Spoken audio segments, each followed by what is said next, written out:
All right, welcome back, future billers and coders.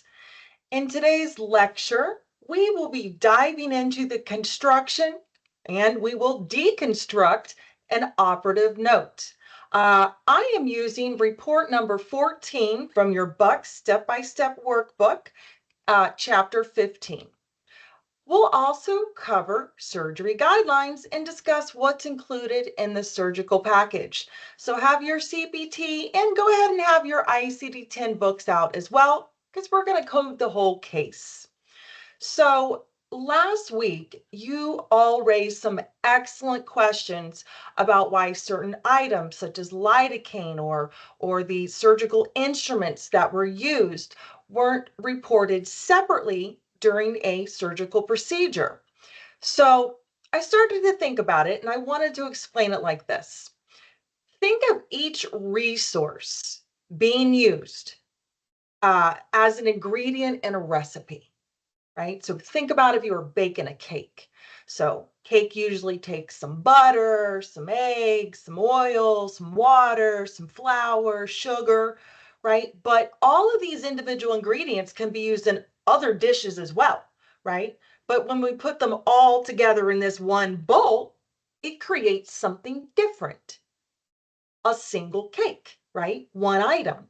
So think about that in the same sense of like the application of lidocaine or the position the patient was laid in, the preparation for accessing a surgical site with betadine, or even the closure of an area that was opened.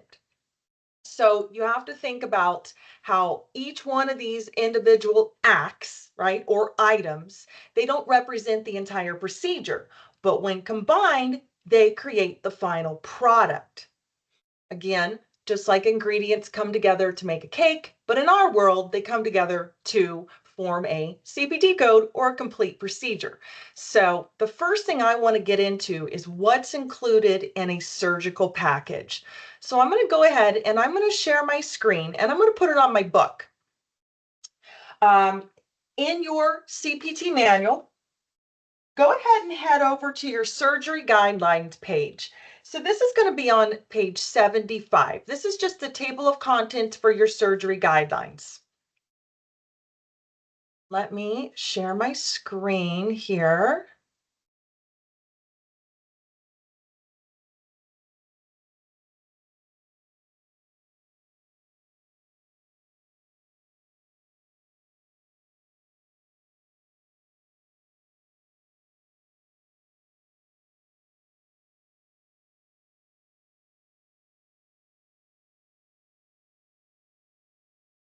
All right, let me figure out how to get those lines off the page because that is not what I want. Give me one sec here.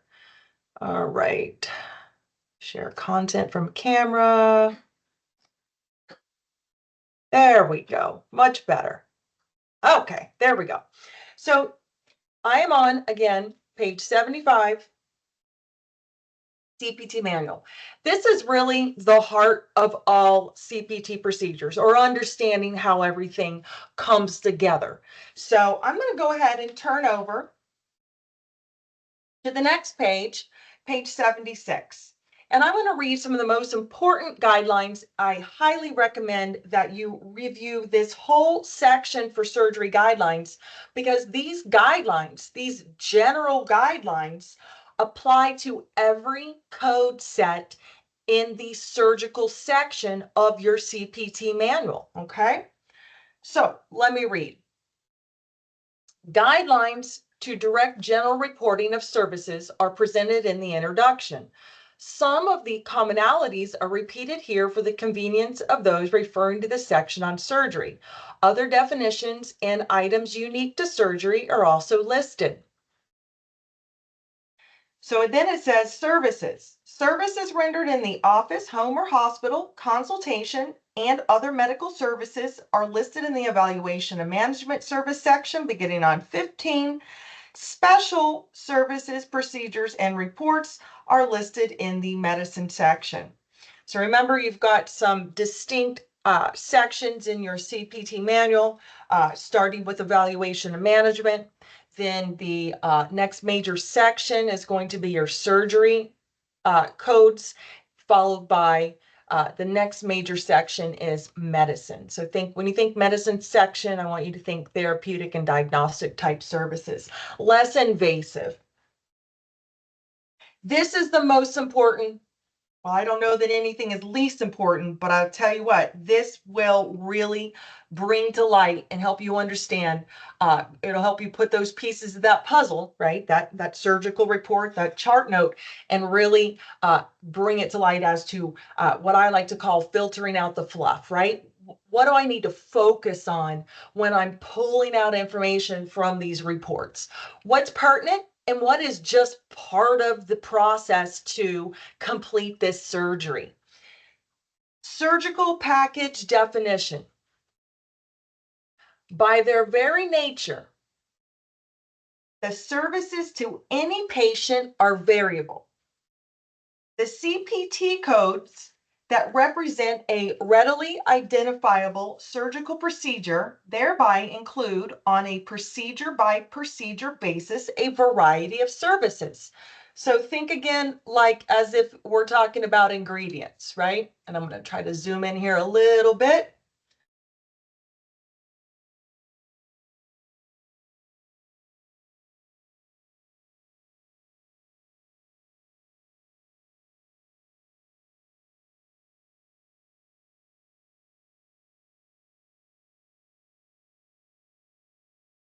There we go. All right. So it says CPT codes that represent a readily identifiable surgical procedure thereby include, on a procedure by procedure basis, a variety of services. So again, think about that like ingredients, individual ingredients. It says in defining the specific services included in a given CPT surgical code, the following services related to the surgery when furnished by the physician or qualified healthcare professional who performs the surgery are included in addition to the operation. So what they're about ready to lay out for you is all of the individual ingredients that make up the surgery itself. And what they're telling you is that the following services cannot be unbundled. Okay. So you can't separately. So think about it like if you were to go buy a cake. So this will help you out. So think about if you were going to go buy a cake and you went up to the cashier and you said, I would like a chocolate cake with chocolate icing. Okay. And then she starts ringing you up for the egg. She rings you up for the butter. She rings you up for the flour. She rings you up for the electricity that was used to bake the cake. And then you're like, wait a minute. I just wanted a piece of cake. I don't want to buy all the separate ingredients, right? Charge me one price for the item, not multiple prices and multiple charges for all the ingredients it took to make this item, okay, or make this cake, right? So think about that in the sense of billing for a surgical procedure. We're not going to bill out the individual ingredients. We're going to bill you for the cake. We're going to bill you for the surgery. This is everything that's included or bundled into that surgery. These are all the ingredients. You can't separate these from the surgery itself, which would be your 5-digit CPT code. So, evaluation management. Service or services subsequent to the decision for surgery on the day before and or day of surgery, including history and physical. So let's stop and talk about that one. Evaluation and management. Okay, so a patient goes in with a complaint, and the doctor will need to evaluate the patient, take in a little history on the patient, history of present illness, past medical history, all of these types of indicators, right, that will help that provider decide on what the best course of treatment is for this patient. That is the management component. So once the doctor has evaluated the patient, okay, and for example, has decided that the best way to manage this patient's problem is an injection to their shoulder for bursitis, just throwing something out there. At that point, the evaluation and management component, okay, what it took to decide to perform surgery is that reimbursement for the evaluation and management is bundled in to the price or the reimbursement for that surgical procedure. So what they're saying is you can't evaluate a patient and decide the best course of management is a procedure or a surgery and then code for the evaluation and management and the surgery separate. The management component was a decision for surgery. So the surgery is what that doctor is going to get paid on. Every procedure, every surgery has a reimbursement built into it for the evaluation and management component. Because a doctor would never just jump right in and start injecting or cutting into a patient without doing a little bit of workup first, a little bit of history. But the provider should not be and would not be separately paid for that portion of it when the decision was the best course of management is a surgery. Again, the reimbursement, and think about all of these CPT codes, each one of these has a value, a dollar value, okay? So that dollar value includes everything required to complete that procedure, including an evaluation and management of the patient. So evaluation is simply that taking in of the patient's history, listening to their chief complaint, reconciliation on, medications they've taken that have tried or that have failed, etc. All of that is workup, okay, to that final decision on how they're going to best treat this patient. Next up, local infiltration, metacarpal, metatarsal, digital block, or topical anesthesia. So here, again, we wouldn't cut into a patient. We wouldn't stick a needle in a patient's muscle without numbing that area first, right? So what they're saying is this ingredient is part of the surgery. Ingredient of lidocaine, Novocaine, whatever it took to anesthetize that area. That is that reimbursement, that ingredient is part of the surgery. We don't cut into a patient without numbing them first.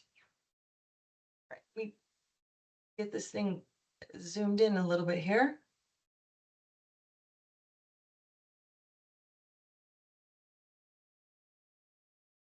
All right, up next is immediate post-operative. Actually, let me go back to this one really quick. So local infiltration. That's simply like you're just drawing up anesthesia. Sometimes it's lidocaine, marcaine, whatever it is, and then injecting it into that area. Metacarpal, metatarsal, digital block. So you can also, instead of numbing the whole hand, if I just wanted to work on a single joint on my finger, for example, the provider could just numb what we call a digital block. So we just block around the area instead of numbing the whole hand. Okay, so that is one example. And topical anesthesia, they could. So think about if you've ever been to the dentist. This is a good one, and they were going to do a procedure. Even before they put that needle in to numb the nerve itself, what do? They put a little numbing agent topically on top of the gum prior to inserting that needle, okay? Again, necessary ingredient to perform this service. Next up, immediate post-operative care. This includes dictating operative notes, talking with the family and other physicians, or I'm going to abbreviate this QHP, Qualified Healthcare Professionals. So the doctor isn't going to be paid separately for, let's say, checking on the patient, following up with the patient. Some surgeries, for example, require, let's say that there's some sutures. Those sutures have to be taken out eventually within 7 to 10 days. So again, if we put sutures in, we have to take them out. So there is no separate charge or separate code to report the completion of the service. Again, the procedure isn't done or complete until those sutures are out and the wound or area is healed. So necessary ingredient. You put something in, you got to take it out. Other things to think about. So again, immediate post-operative care. Some surgeries are broke down into what's called minor and major surgeries. So some surgeries can have 90 days follow-up post-operative care. So that means every time that patient comes in to the provider's office to follow up and get checked up on related to that surgery, that patient is covered and that provider receives no additional reimbursement because it's part of the patient's post-operative care package for a major surgery. Minor surgeries have 0 global days and 10 global days. Not every procedure has post-operative care involved. Sometimes it's just one and done. There's no follow-up to it. There's nothing else remaining that has to be done to complete this service. Writing of orders. So doctor isn't going to get paid separately to write out an order, whether it's a prescription drug management, a referral to physical therapy. Again, that's all part of that package. Hey, we did this. Now the next step is this. So again, not going to get paid separately for that component, the provider. Evaluating the patient in post-anesthesia recovery area. So again, we put the patient under, we monitored them while they were under anesthesia, or the anesthesiologist does. And then after the surgery, the patient is then put in what's called PACU, which is post-anesthesia recovery unit, or post-anesthesia care unit, excuse me. And before that patient can be released from the post-anesthesia care unit, they have to be evaluated. So for my ladies out there, if you had a C-section, this is a great example. You'll recall that, after the surgery was performed and the baby was delivered, you were separated from your baby, right? You were put into another room. That room was the PACU. That was the post-anesthesia care unit.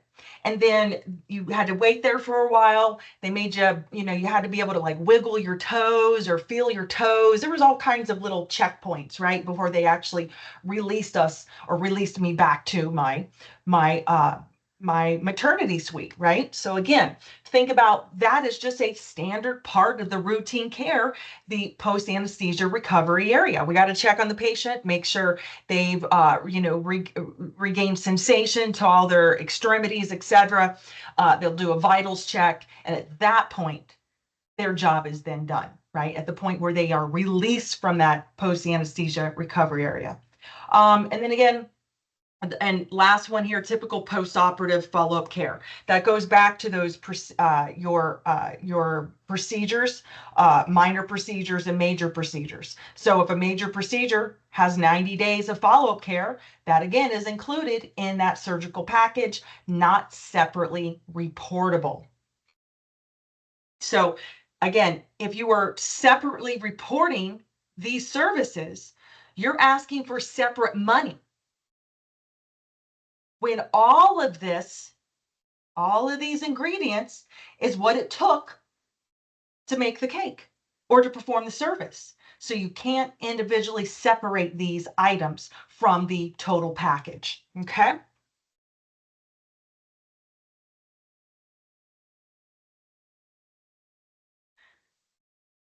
There's also some guidelines on follow-up care for diagnostic procedures. So think about, so I'll go ahead and read this one. Follow-up care for diagnostic procedures such as an endoscopy, arthroscopy, injection procedures for radiography includes only that care related to recovery from the diagnostic procedure itself. It goes on to say care of the condition for which the diagnostic procedure was performed or of other concomitant conditions is not included and may be listed separately. So that's a billing rule. They're saying outside of uh, the follow-up for the care related to the recovery for the procedure itself, any additional care for the condition which the procedure was performed can be billed separately. So that's basically what they're saying. Listed separately is what you would be listing or reporting out to your insurance companies. Same thing with this one, follow-up for surgical procedures. So remember your diagnostic services, those are going to be your diagnostic means that they're not sure what's going on, right? So they need to go investigate, they need to go explore, so they can come up with a definitive answer as to what's going on so they know how to manage and best treat that condition. There's also a guideline for surgical procedures. So follow-up care for therapeutic surgical procedures includes only that care which is usually part of the surgical service. So it says complications, exacerbations, recurrence or presence of other diseases or injuries requiring additional services should be reported separately. So this goes back to so for example, I'm going to use the example of a patient that has a complex repair from a laceration on their hand. Okay, so got a deep cut, had to have some sutures in it, and let's say that patient 2 or 3 days later, okay, started to develop an infection at that repair site. So what they're telling you is that that's a complication. So that doctor is going to have to evaluate that infected area that the surgery had recently been performed on and decide how to manage that infection now. So that can be separately reported. The evaluation and management of the complication that arose of an infection to that lacerated site. So his original management was to close and repair the site. But now he has to go in and decide how to manage the infection. So at that point, now that there's a complication, the doctor can separately report for an evaluation and management. Exacerbations. So instead of things getting better, they're getting worse. So again, the doctor's going to have to come back in, evaluate based on what the patient's current chief complaints are, right? Present history of illness, what's going on, what changed, what were the, what were the factors? Okay, I'm going to take all of this into consideration, and my decision is to take the patient back to the operating room. That's a decision. And again, that doctor should be reimbursed separately because this is not a standard routine recovery. Okay. Let's see here. Supplied materials. Supplied materials. So, for example, it's supplies and materials such as sterile trays and drugs. So those, again, are typical standard types of materials or supplies such as lidocaine, okay, and the needle to inject the lidocaine, suture kits, scalpels, any of those types of products are a component of a surgery. So they're, even the setup of the the surgical tray. It says supplies and materials such as sterile trays and drugs over and above those usually included with the procedure procedures rendered are reported separately. It says list drugs, trays, supplies, and materials provided and identify as 99070 or specific supply code. So this is the key word here, over and above those usually included with the procedure. Okay. So it has to indicate that. That is not your interpretation. That is what the doctor has to have documented. So let's say, for example, that a doctor was going to do a procedure with the use of a scope. So he's just going to make a little incision and he was going to insert a scope. And so the surgical tray was set up for that particular type of procedure.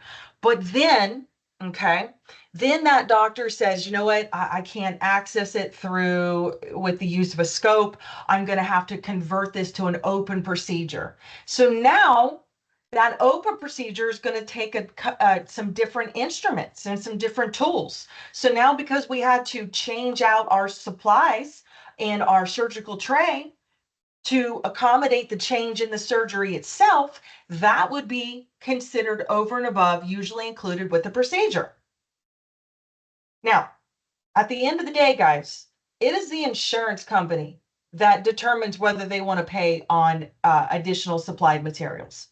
Now, if you want to get paid on this, this would be that point where you have to attach the chart notes. You have to attach the operative notes. If you want to get paid for things above and beyond what's usually included, right? If more was done than typical, that has to be documented in the provider's chart notes. That's not for us to code or assume, okay?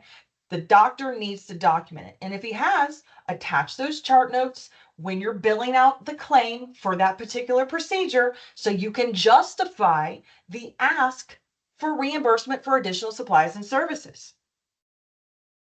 Let's see here. Let's talk about reporting more than one procedure or service. So when more than one procedure or service is performed on the same date, same session, or during a post-operative period, subject to the surgical package concept, several CPT modifiers may apply. See Appendix A for definition. All right, so another analogy I like to use when it comes to the surgical package is I like to use the analogy of, think about like an all-inclusive resort, right? So you pay one price and they give you a wristband and it gives you access to all the food, drink, entertainment, lodging, your room, everything's included in one single price.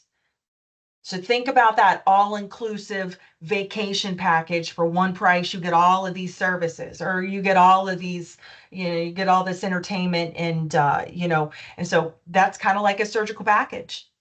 It's very close to an all-inclusive resort package.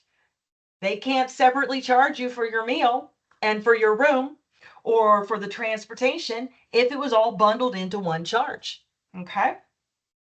So they were referring in that last reference in your surgery guidelines, they were talking about modifiers.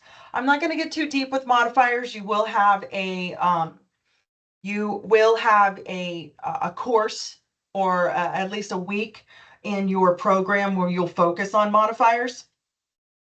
But I wanted you just to be familiar with where they're at and what Appendix A is. You will be referencing Appendix A a lot. Again, if anytime that you've got any kind of variation to a service, okay, there has to be a means or a way to communicate this to the insurance companies. So I'm just going to read this first paragraph here. A modifier provides the means to report or indicate that a service or procedure that has been performed has been altered by some specific circumstance, but is not changed in its definition or code. Modifiers enable healthcare professionals to effectively respond to payment policy requirements established by other entities. Who are these entities? It is the payers that we are submitting the claims to, okay? So payment policies. If you want to get paid for this, then you must, and it falls within the appropriate realm of appending one of these modifiers. Again, each one is going to have rules applied to it.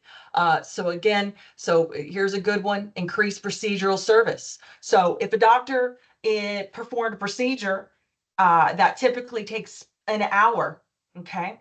But because the patient had excessive scar tissue and excessive bleeding, uh, the standard time of 1 hour was increased to 2 hours. So he had to stop the bleeding, he had to cut through more scar tissue. It increased his procedural work and his time involved to complete the procedure. Now, again, all of this at the end of the day comes down to the final determination by the insurance company whether they decide that the documentation supports in, separate reimbursement and supports increased procedural service. So these 2-digit modifiers are appended to a 5-digit CPT code. Okay. Again, these simply provide us a means to report that a service or a procedure that was performed was altered by some specific circumstance, such as increased time, maybe another good example is unusual anesthesia. So let's say that a patient would usually not be anesthetized or put under, okay, to perform a procedure. So something that would typically not require anesthesia.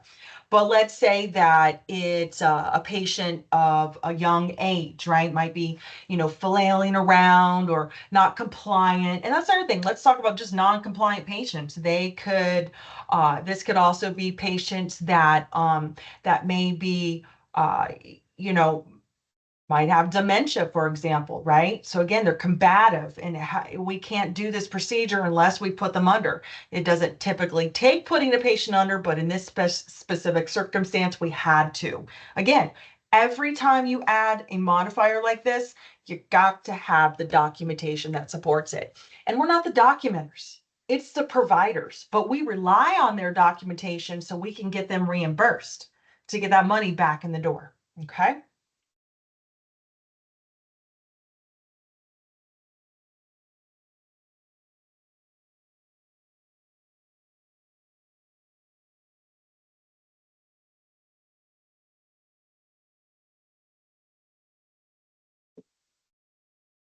All right, so I'm hitting about the half-hour mark, and I wanted to go through at least one of our reports here so we can deconstruct it, okay?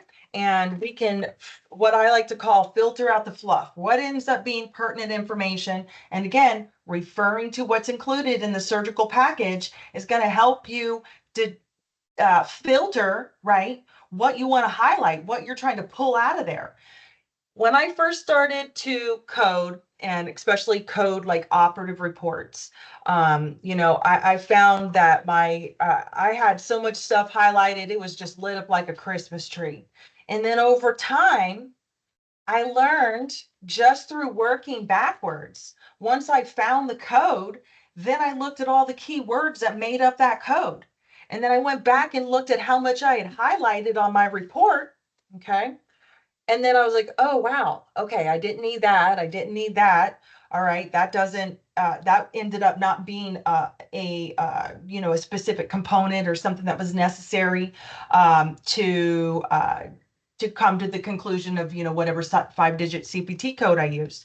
So over time, how much I highlighted on my operative reports became less and less. And more concentrated on the necessary terminology or words. And the rest of it kind of, again, is just part of the surgery, right?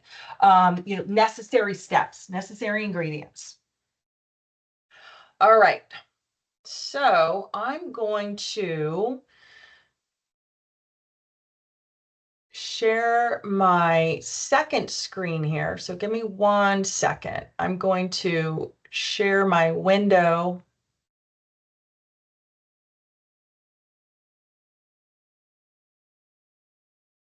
Okay. Okay, that puts my operative report there. And then let me come over here and go to my camera.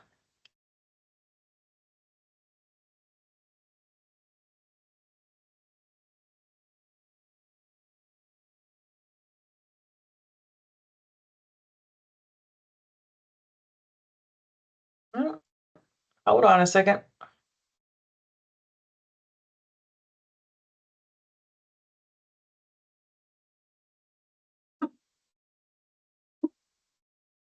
All right, there we go.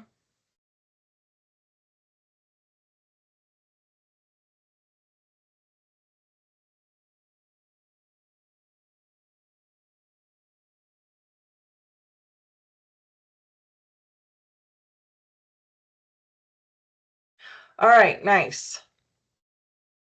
So I can't figure out how to get my book to share right now, but that's all right. Let's go ahead and work on this together. So I got my handy highlighter out here. I'm going to go ahead and choose my color. All right, let's break down this operative report. So preoperative diagnosis, deltoid muscle pain and swelling. Post-operative diagnosis, the same. All right, so I'm going to put problems in pink. Okay, anatomic sites in blue and procedures in yellow. So problems, pain, swelling. Where is this occurring at? My deltoid muscle. All right, so again, now it gives you an opportunity to think about anatomically where these, where your deltoid muscles are. So again, think about your delts are on your back area. All right, so let's see here. The patient was brought down to the operating room on the ventilator, and we used the operating room because of this. Okay, so, I'm going to go ahead and put a little light green on here. This is interesting to me, right? The patient is on a ventilator. Okay, so there might be a specific procedure for patients that are on ventilation. Okay. So let's look what else we got. Operative note. With the patient in the supine position, we prepped and draped the left deltoid region.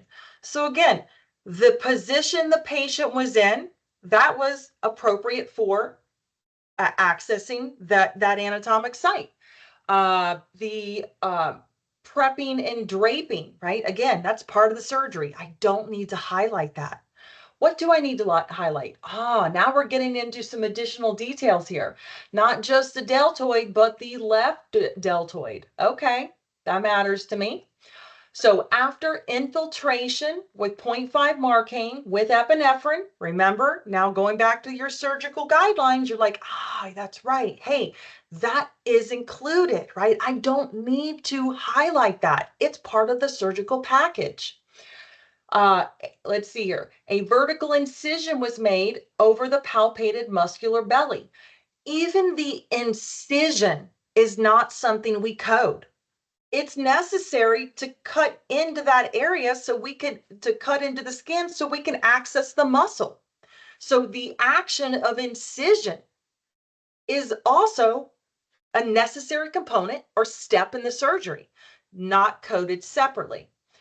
Let's see here. A vertical incision was made over the palpated muscular belly. Sharp dissection was carried down to the muscle belly, and then we freed up a segment of muscle.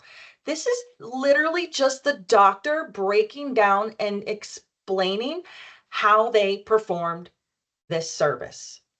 Okay, so here's the steps I took to get to the deltoid muscle. We did infiltrate the ends of the muscle away from where we were taking our biopsy with the Marcaine. From where we were taking our biopsy. Okay, here's our first little clue here. Action. Marcaine is an anesthetic agent. So again, not focused on the Marcaine, the epinephrine. Let's see, a segment of muscle was then isolated between clamps. And then we excised the segment of muscle and submitted it immediately to the histology department for proper processing. So the removal of that piece of muscle is the biopsy. Biopsy is you're excising a piece of something, tissue sample, muscle sample, whatever it is. So you're removing it from the body, you're excising it. Now, the purpose of it is to do a biopsy, right? So even the excision of that muscle, that's how you take a biopsy, not part of, not a pertinent component to coding our case. Submitted immediately to the histology department for processing. That simply means that they send it out to pathology for review, right? So at this point, they don't know anything about what's going on with the patient, like a definitive diagnosis, but they have to have a why. So how did we get here? The patient's having pain. Why are they having pain in this muscle? We don't know yet. That is also why the preoperative and postoperative diagnosis are the same, because at this point it needs to be sent out to pathology for final determination on the diagnosis or condition. And then at that point, when it comes back to the provider with a final diagnosis, right, based off of that path result, then that doctor will have a different diagnosis. But right now it's just going to be pain. That's all we got, and swelling. Let's see here. The ends of the muscle were ligated using 2O-chromic, and then the muscular fascia was brought together using 2O-chromic. Subcutaneous tissue was closed using 2O-chromic, and then the skin was closed using 4O nylon and running mattress fashion. So let me break this down for you. Again, you cut the patient open, you made an incision. Closing that patient up is going to be part of that surgery, not separately reported. But it does give you some clues as to how deep they went into when we consider the complexity of the closure, okay? Not separately reportable, but just the complexity alone. They had to close the muscle. They had to, uh, you know, repair or close, repair the muscular fascia. So think about going from the inside out. They went from the muscle to the fascia to the subcutaneous tissue. We're getting closer to the top of the skin. Subcutaneous tissue was then closed. So chromic, 2O-chromic, 4O nylon, these are all different types of sutures. Again, not separately reported. It's part of the package. Let's see. A sterile dressing was applied. Oh, skin was closed. So again, muscle, fascia, subcutaneous skin. That's just layers. How many layers of closure did they have to do to get to the top and repair that area? So I don't want to use the word repair either, because they weren't repairing this. They're simply closing the site that they had previously opened. Okay. The patient tolerated the procedure well and was discharged from the operating room in stable condition.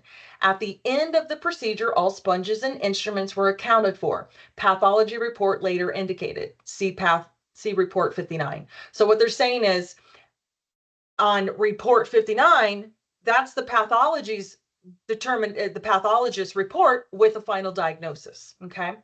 So, but for us, we're not coding that right now.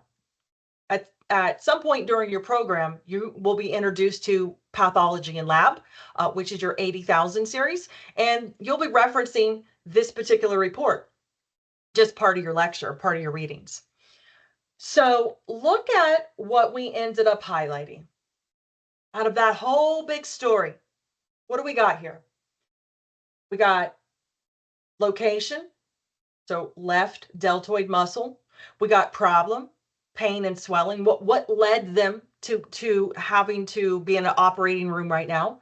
And what did we do and again, pain and swelling, that's not real diagnosis. That's just signs and symptoms. We got to figure out what's going on, right? So we're going to do a biopsy so we can figure out what the best course of treatment is. So out of this whole story, how many things did we highlight? 1, 2, 3, 4, 5, 6, 7. And actually, I don't even want to count the muscle, fascia, subcutaneous, and skin. That was really just for me to highlight to you that, the complexity of the closure. So I'm actually going to erase this. That was just for demonstration there. So there you go. Biopsy, left deltoid region. Why? Pain and swelling. That little ventilator part, again, I'm going to check on our code really quick and see if there's anything that, says, if patients on a ventilator, code this instead. Don't know yet, but we're going to look real quick. So base, what do we have here? We got a biopsy. Again, I'm not going to try sharing my books again because that's just wasting too much time. So from your CPT manual, page 1102, you're going to get to biopsy, and then biopsy of what?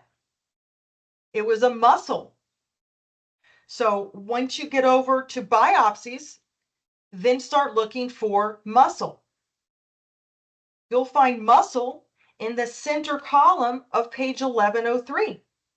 And then it's going to give you a code range of 20200 through 20206. Okay, now I'm going to head on over there. 20200 is my starting point.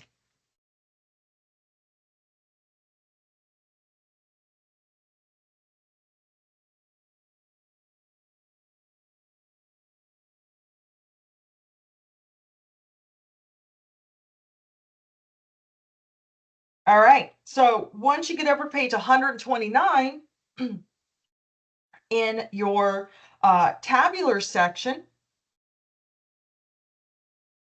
you're going to notice that you're under the subsection of excision. That's where your biopsies are found. And then the next question becomes, is it superficial or deep? Well, think about what we highlighted earlier. And I'm going to highlight this again. How do we know whether this biopsy was superficial or deep? Think back, and I'm going to highlight it, to how many layers had to be closed. Muscle, muscular fascia, subcutaneous tissue. So this was deep, muscle deep, not superficial. Superficial would have been like subcutaneous tissue, dermis, epidermis. Anything beyond that, we're talking deep. So your final answer for operative report 14 is going to be 20205. And you could go so far as to also include LT to represent the left muscle, or the left deltoid.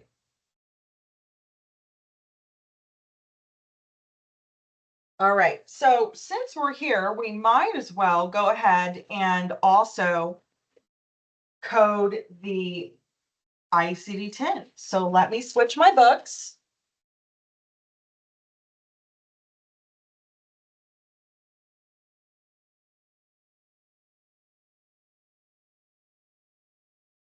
And the first thing I'm going to do is I'm going to go into my index, and I'm going to go to pain.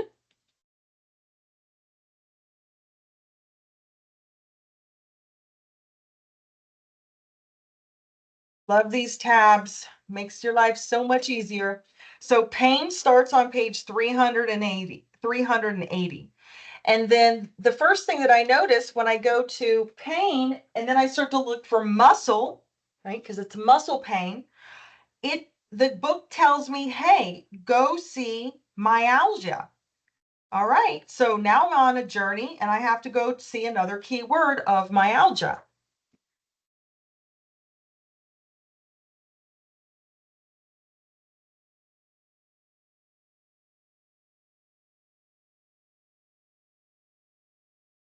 So myalgia,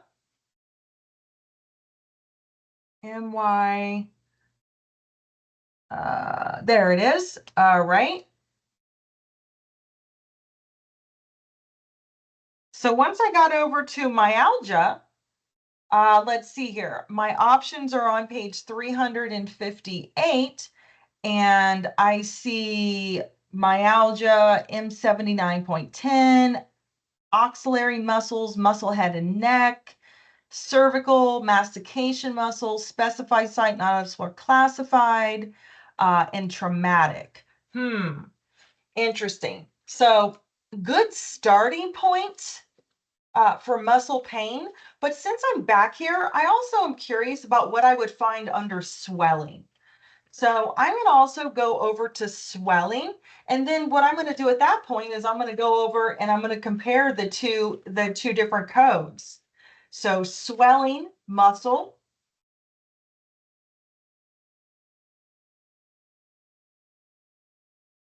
Swelling is going to be on page 444. And let's see here. There's glands, joints, limbs.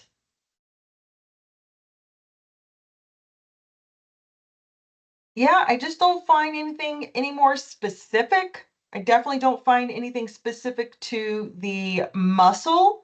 So I'm going to go ahead and just take my first set of clues, myalgia, and so algia is pain, myo is muscle, and I'm just going to start there and look on M79 at the category, and I'll take it from there.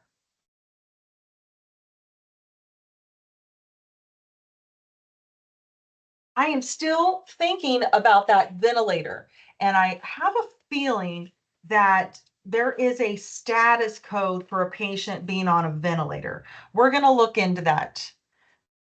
All right, so my first step is on page M79. Okay, or sorry, checking out codes M79. That led me over to page 1081, and it says other and unspecified soft tissue disorders not elsewhere classified. Right. And then there's pain in limbs, hand, foot, finger, toes. I'm on page 1081. There's pain in the arms, fingers, but I'm just not seeing anything specific to muscle, right? So I'm thinking, put on my thinking cap here. I want to find something that's specific to the actual muscle.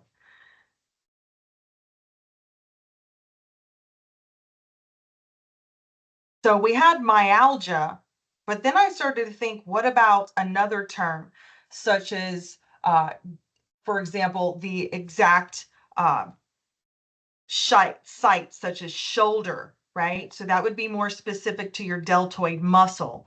All right, so taking that into consideration, I'm going to go back into my index and I want to look up a different term.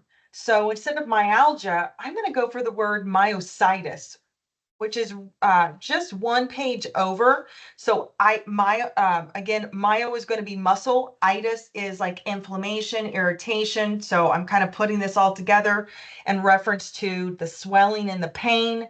Now that's going to bring me over to page 360.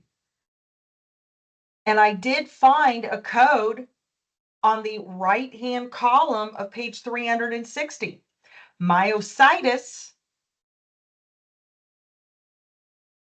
shoulder region, M60.81. M60.81. I like that. Okay. Thinking outside the box. So that leads me to come back over to my tabular section. So again, page 360 in my index, upper right-hand column, decided to kind of flip the script there, and I went from myalgia to myositis.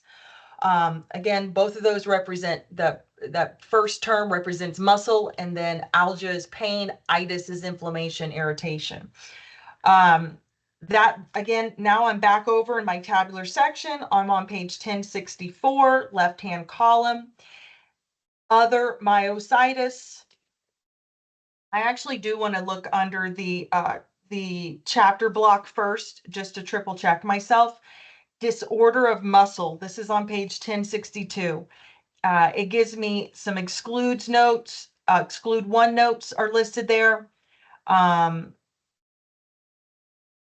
then there's an excludes two note, but nothing that would affect our application of one of these codes. So M60.81 is on page 1064, other myositis of the shoulder. And then what shoulder? Ours is the left shoulder. So M60.812 is our final answer. Now I'm still, it's still bugging me about that ventilator status, and I really feel like that's going to be an included code. So let me go over to status, or actually I'm just going to go over to ventilator and see what I find there.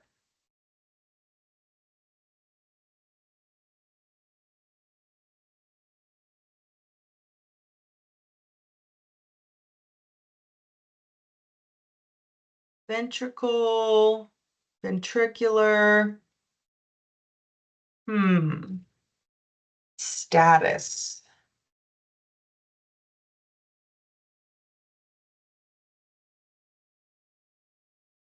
I love looking through these books. It's like a mystery, right? You're like a detective. You got to put all these parts together. All right. So now this has got me looking under on page 436, center column. There's a keyword of status. And now I want to start looking through and see if I can find anything related to a ventilator status. So go ahead and start scrolling through that index section, looking for a ventilator status. It may be listed under, for example, like dependence on oxygen machine, possibly. Let's see here. Dependent on respirator.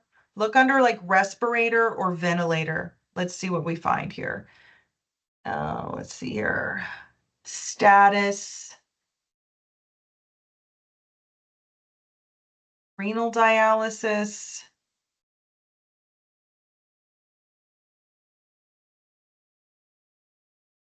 Dependence. I was thinking status, but I think we should go to dependence. Okay. Let's take a little journey here.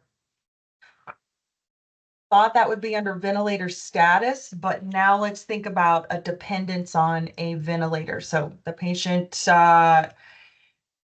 was brought down to the operating room on a ventilator. We use the operating room because of this. That is a part of the story for sure. So that means that the patient can't breathe on their own, right? Okay, so come over. Diabetes, detachment, development, dependence. There we go. Okay, so under dependence, that starts on page 199. Now I'm going to start looking for dependence, ventilator, respirator, something like that. Dependence on machine. Found it. Page 200, guys. Page 200, center column. Keyword dependence, and then a little over halfway down, you're going to find dependence on ventilator, Z99.11. There we go. That's what we're talking about. So now you've completed your story. You've told the story of a unique element of this patient's condition, which would be the need for a ventilator. Okay. And this is going to be coded with the Z code Z99.11. And then you're going to code for your muscle pain and swelling. You're going to code M60.812. Oops.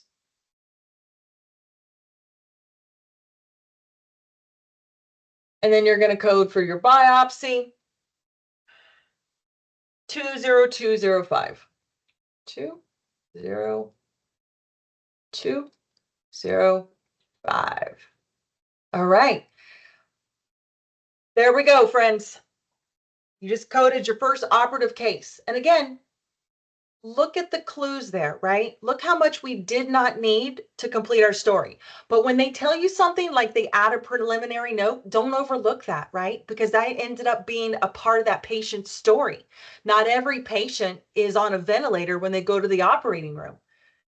This type of procedure quite possibly could have been performed in an outpatient setting. But because of the patient's status of a dependence on a ventilator system to breathe, that became a code that we needed to include. Not that it was, and by the way, your Z code would go second, right? Because it's just a status code. It isn't going to, it's not the Y for the procedure of a biopsy, right? So your code, your M60, follow that by your Z99 code, and then again, you report your CPT code. All right, guys, I hope that was helpful, and I will see you in the next episode.